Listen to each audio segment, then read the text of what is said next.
West. It is The Wave, 97.9 WHAV, and in the studio with me is Kaitlin Wright, Haverhill City Clerk. And Kaitlin, good morning to you. Good morning, Wynn. How are you today? I'm doing just fine today. Now I understand that you have a good memory, so have you ever see this guy? He's been around a long time. I think he's still alive. Kreskin? You ever hear of the amazing Kreskin? I don't think so. Well, he could memorize phone books. Oh, wow.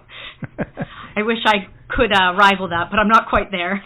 But you're good with precincts and streets, right? Yes, that's correct. Most of the time, if you give me a street, I could probably tell you the ward and precinct that it's in. Okay. Well, what about Howe Street here in Haverhill? I believe it's in Ward 3, Precinct 1. Okay. But yeah, we are 3 weeks away from the presidential and state election coming up on November 5th. Our office is in full swing election mode. We have really put a big staff together of our poll workers and people in our office to get all of our mail-in ballots out. At this point, we have over 10,000 requests for mail-in ballots. The bulk load of those have been mailed out, but at this point we're seeing about 200 requests additionally each day. So we're mailing out as they come in. The post office is telling clerks to allow for 7 to 10 business days for mail-in ballots to arrive, which is not ideal, but I've heard that for it to go through the informed delivery system, it cannot stay in a community. It has to go to the regional processing center. So for us, that's in Boston, and then come back. But the post office is doing what they call, I've heard, extreme measures starting on the 21st, where they'll be staying exclusively in the communities. So what I would say to people that have requested a mail-in ballot is to mail it back as soon as possible, or better yet, use our drop box outside of City Hall on the Main Street side of the building. Or if you want to visit us in the city clerk's office, you're welcome to, and you can hand deliver it in the office. The surefire way to make sure your ballot is counted is use the drop box or hand deliver to our office. People have to keep in mind that all 50 states are voting right now, and so that means the post office is trying to send ballots out for 50 states, territories, of things of that nature. And so the sooner it is placed in the mail or delivered to us, the better off the voter will be to ensure their vote is counted. So on the other side, when the ballot comes back in, it has to be postmarked by the certain day? Yes. So if somebody is to hand deliver it to our office or use the drop box, it has to be delivered by 8 o'clock on November 5th. Alternatively, if it's mailed, it has to have a postmark of November 5th, and we can accept those for 3 days. So if there's no postmark, we cannot accept it. It has to have the postmark of at least November 5th, and then we can accept it for 3 days after the election. Okay. All right. Wow. And then it gets counted, but specifically it gets counted if there's a close race or something like that. They'll all get counted no matter what. Oh, they do? Yes. Okay. Well, that's good to know.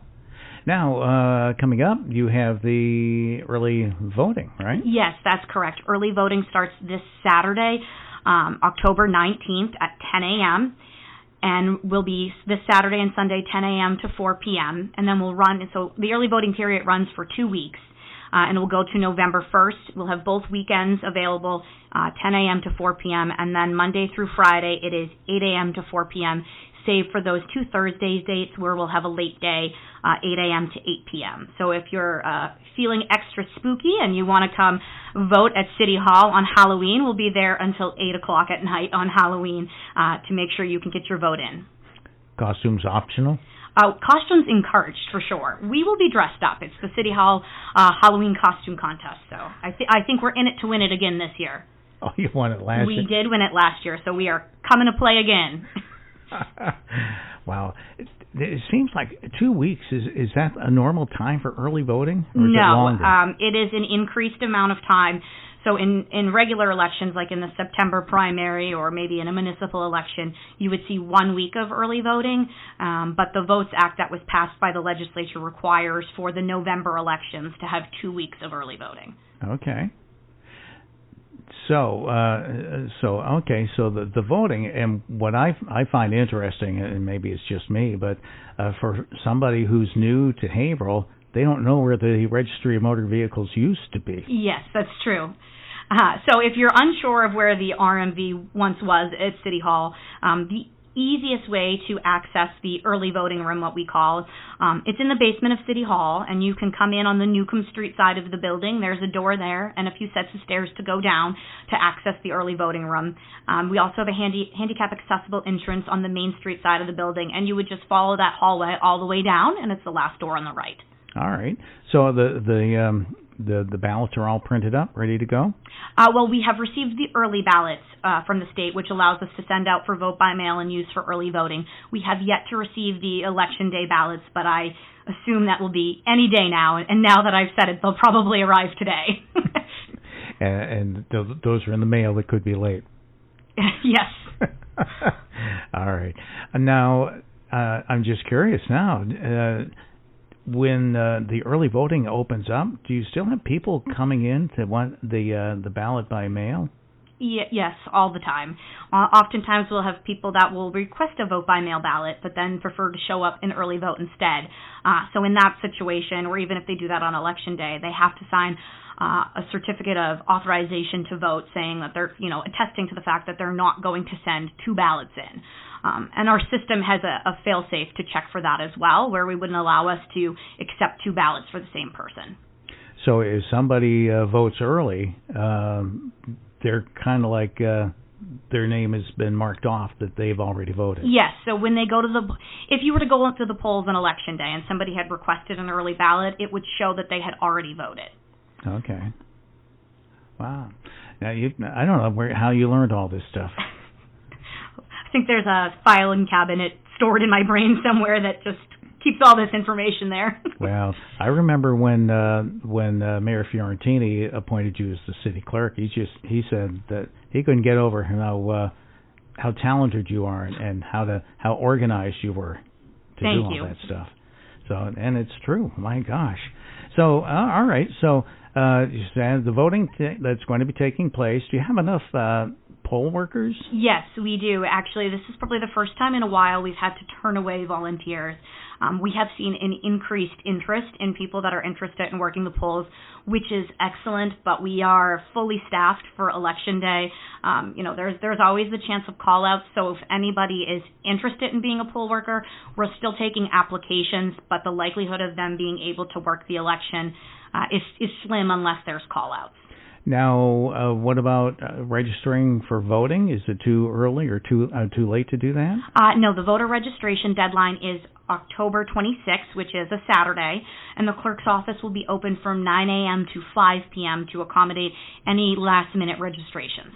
Does that normally happen? We've seen since the Votes Act was passed and it's required us to stay open on Saturdays till 5 p.m. for voter registrations, I've seen one person come and register to vote. But given that this is such a big election, perhaps we will see more people. But the state does allow people to register online now, so I think people generally tend to go that route because most assume that City Hall is not open on a Saturday. But in this instance, we will be here Saturday the 26th till 5 o'clock for voter registrations. So what happens if you haven't voted for a while and all of a sudden you decide you want to vote? What happens there? So in that instance, you're very likely on our inactive voter list, meaning, as you said, you haven't voted in a while, maybe you haven't returned the city census. And so when you go to the polls on Election Day, or if you come to early vote or whatnot, you're given an inactive card. You have to go see the warden or clerk, and you have to prove that you still reside at that address. So whether that's with an ID or a bill that proves that you are still at whatever address you're registered at, you'll do that. You'll sign off and say, I still live at this address, and then you're given the green light to go ahead, check in, and vote. Now, you mentioned an address. So, what happens if somebody's moved and they didn't tell you? If they have moved and have not told us, and they're still registered at that address, and they have nothing to prove that, they'll be able to vote, but the warden or clerk would then challenge the ballot. And that goes in a separate pile? No, actually, it does go into the regular bin. Challenged ballots are only challenged or a concern, I suppose, when it comes to a recount. That would be when they would investigate the challenge more so. Okay. Do you know what you're going to wear for Halloween? I do, but I cannot reveal it because then it would let the other City Hall departments know what we are doing. I'll show you it, though. I can't say it on air. Okay, because the walls have ears. Yes.